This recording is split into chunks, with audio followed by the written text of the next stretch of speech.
So for 3.3, we're going to talk more about triangle proofs, and we're going to talk about how to prove a mathematical theory. So inside of our statements and reasons columns, we're going to talk about first what you can have on the reason side. So if you have sides that are congruent, here's 4 ways that you can tell that they're going to be congruent and that you'll use inside of that statements and reasons. One reason that sides can be congruent if it's a given statement. Another reason, if you're told that something is a midpoint would break a line segment into 2 congruent segments. So you could have 2 sides that are congruent because of a midpoint. You could also have a line bisector. So again, if it bisects the line segment with another line, that would again cut it into 2 congruent segments. Again, you could use that as a reason for why sides are congruent. Okay, and they can also be congruent because of the reflexive property. So again, if they share a common side, that would be the reflexive property. Okay, reasons that angles can be congruent. Again, just like sides, you could be given that the angles are congruent. And again, like you could with the sides, but this time up here you were given a line bisector. Down here you have to be told it's an angle bisector. If it's an angle bisector, it's going to cut into 2 congruent angles. So you can use definition of an angle bisector inside of a proof. Another reason angles could be congruent is if they're right angles. Again, every single right angle has 90 degrees in it, and that means that all right angles are going to be congruent. Vertical angles. If you have a pair of vertical angles are going to be congruent. And then we also have some reasons if you have parallel lines. So things from parallel lines that we learned back in chapter 2. If you have corresponding angles would be congruent. You could also have alternate exterior angles that are congruent. I don't know why I didn't type these in. You could also have alternate interior angles that are congruent because of parallel lines. Okay, and the other thing that you can have not part of parallel lines, okay, I'm just going to pull it out here just so you know. You can also have an angle that overlaps, so you could also have an angle that's congruent by the reflexive property as well. So we're going to use all of them inside our proofs today. Okay, so the first thing that we're going to do is we're just going to mark off the things in the picture that are given and that are congruent, and then decide why they're going to be congruent in the end if they are congruent. So my given, I'm told that AC is congruent to DF. So I'll put 1 slash through AC, 1 through DF. That takes care of that given. I'm also told that angle A is congruent to angle D. Done.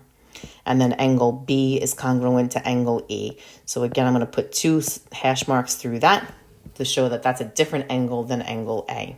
So now I need to decide if I can prove these 2 triangles congruent. Again, I have an angle, and a side there. An angle, side is a way to prove them congruent. Right there, angle, side. For number 2, you're given line ABC. Doesn't really help you, but the fact that, again, our congruent statements will. Angle A is congruent to angle C. Angle 1 is congruent to angle 2. So again, the second pair of congruent angles, we'll do 2 lines. If you had a third pair of angles that were congruent, you use 3. And B is the midpoint of AC. So again, if B is the midpoint of AC, that means that the midpoint is going to cut that line segment into 2 congruent segments, which means that AB is going to be congruent to BC.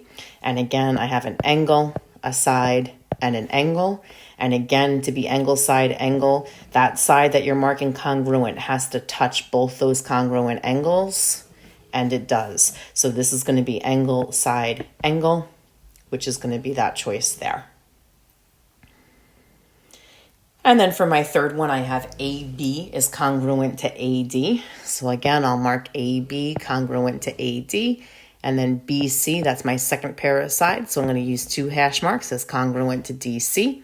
And again, I want to see if I can prove these congruent.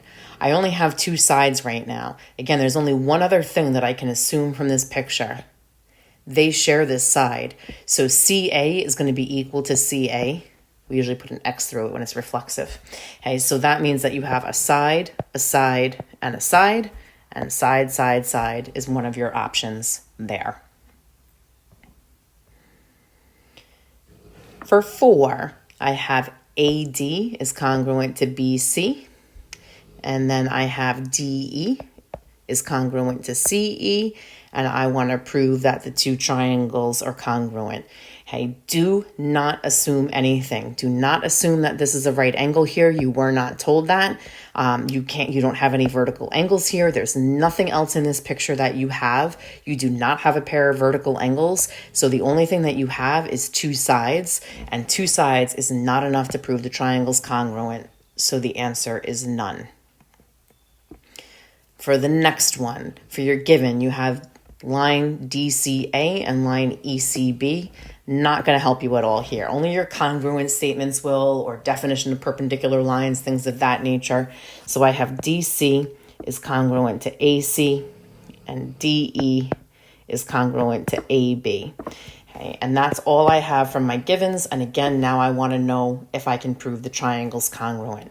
So right now I have two sides and I don't have anything else marked off. But in this picture, there is one other thing that I can get from the picture. And that's this pair of vertical angles here, which is going to be an angle. So I have angle, side, side. Angle, side, side is not a way to prove triangles congruent. So the answer there is none. For 6, I have RS is perpendicular to ST. Okay, so RS is perpendicular to ST means that this is going to be a right angle there. So that's going to take care of that given.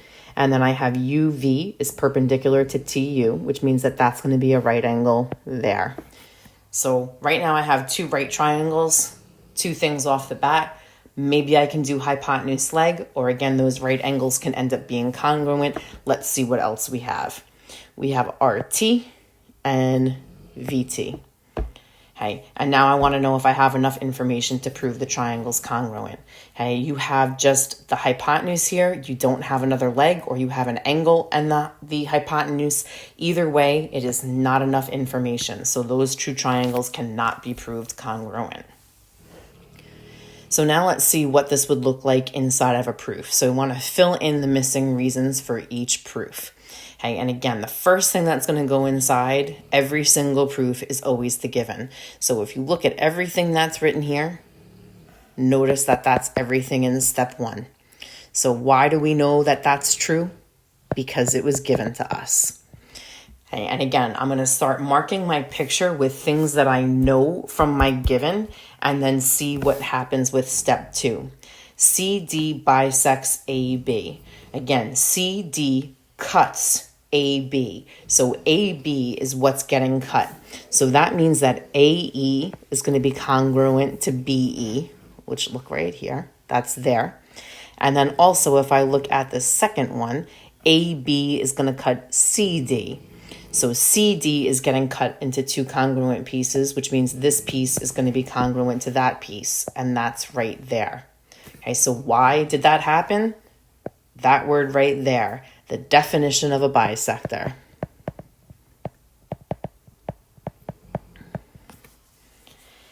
Okay, the next thing that I have in statement number 3 is I have a pair of angles here. So angle AEC, which is that angle there, and angle BED is that angle there. So now I need to say why those two angles are congruent. Those are vertical angles. So that is exactly what we're going to write for a reason. So vertical angles are congruent. And now I have the triangle ACE is congruent to triangle BDE. And again, that's because I have a side, an angle, and another side. So those two triangles are congruent by side, angle, side.